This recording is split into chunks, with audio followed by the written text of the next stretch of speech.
चमचमाती दोपहर थी। सूरज सिर के ऊपर था, लेकिन गांव के लोगों के चेहरे पर सर्दी की तरह ठंडा डर छाया हुआ था। गांव का नाम था कालापुर, एक छोटा सुकून भरा गांव जो घने जंगलों और पहाड़ियों के बीच बसा था। लेकिन अब वह सुकून कहीं खो गया था। पिछले महीने से गांव के लोग एक अजीब और डरावनी समस्या से जूझ रहे थे। रात होते ही गांव में चीख पुकार मच जाती, किसी का दरवाजा खड़खड़ाने की आवाज आती, किसी के आंगन में किसी के चलने के निशान मिलते। लेकिन जब बाहर देखा जाता कोई नहीं होता। कुछ लोगों ने दावा किया कि उन्होंने किसी सफेद परछाई को घूमते हुए देखा है। गांव का मुखिया रघुनाथ इस समस्या से बहुत परेशान था। उसने कई पंडितों और तांत्रिकों को बुलाया, लेकिन कोई समाधान नहीं निकला। एक रात उसने गांव के कुछ नौजवानों को इकट्ठा किया और तय किया कि वे इस रहस्य का पता लगाएंगे।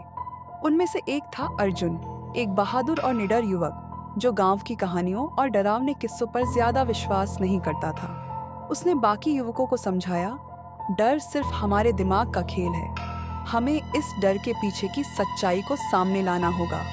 उस रात अर्जुन और उसके साथी मशालें लेकर गांव के पुराने कुएं के पास इकट्ठा हुए।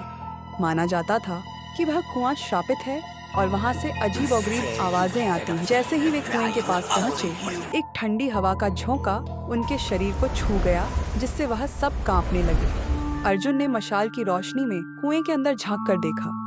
वहां कुछ अजीब सी हरकत महसूस हुई। ऐसा लगा जैसे कोई उन्हें घूर रहा हो। अचानक एक जोरदार चीख ने सबका कलेजा दहला दिया। सबके कदम पीछे हटने लगे, लेकिन अर्जुन ने हिम्मत नहीं हारी। उसने अपने दोस्तों से कहा, अगर आज पीछे हटे तो ये डर कभी खत्म नहीं होगा। वे लोग कुएं के अंदर उतरने का फैसला करते हैं। जैसे जैसे वे नीचे गए, अंधेरा और गहराता गया। कुएं की दीवारों पर खून के धब्बे थे और कुछ अजीब सी लिखावट। अचानक उन्हें वहां संदूक के चारों ओर ताले जड़े हुए थे, लेकिन उसमें से एक अजीब सी गंध आ रही थी। जब उन्होंने संदूक खोली तो उनकी आंखें फटी रह गईं। अंदर इंसानों की हड्डियां और खून से सनी एक पुरानी डायरी थी।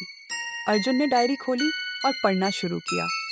डायरी में लिखा था कि यह गांव एक पुरानी आत्मा का शिकार है जो हर पूर्णिमा को अपनी ताकत बढ़ाने के लिए इंसानों की बलि सा ले लेती है।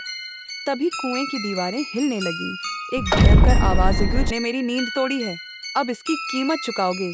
सफेद धुन का गुब्बार उनके सामने आकार लेने लगा। वह वही अभिशप्त आत्मा थी। अर्जुन ने मशाल से आत्मा पर वार किया, लेकिन उसका असर नहीं हुआ। आत्मा ने अर्जुन के साथियों को हवा में उछाल दिया। अर्जुन ने बहादुरी दिखाते हुए डायरी से कुछ लिखावट पढ़ी, जिससे आत्मा थोड़ी कमजोर हुई। लेकिन आत्मा हंस पड़ी। तुम्हें लगता है कि तुम मुझे खत्म कर सकते हो? अर्जुन ने बाकी दोस्तों को मशालें आत्मा पर फेंकने को कहा। जैसे ही आग आत्मा के पास पहुंची, वह एक जोरदार चीख के साथ गायब हो गई। कुएं में अजीब सी शांति छा गई। अर्जुन और उसके साथी किसी तरह बाहर निकले। उन्हें लगा कि उन्होंने गांव को बचा लिया है। अगले दिन कुएं को हमेशा के लिए बंद कर दिया गया, लेकिन रात को अर्जुन अपने घर में अकेला बैठा डायरी के पन्ने पलट रहा था। तभी उसे एक पन्ने के बीच एक छोटी चिट्ठी मिली। उसमें लिखा था, मैं वही आत्मा हूँ। तुमने मुझे कुएं से निकाला और भगा दिया, लेकिन अब मैं तुम्हारे साथ हूँ, हमेशा के लिए। अर्जुन के कानों में एक जानी पहचानी चीख गूंजने लगी। उसने पलटकर देखा और उसके पीछे वही सफेद परछाई खड़ी थी। ऐसे ही वीडियो देखने के लिए हमारे YouTube चैनल को सब्सक्राइब करें एवं बेल आइकन दबा दें। धन्यवाद।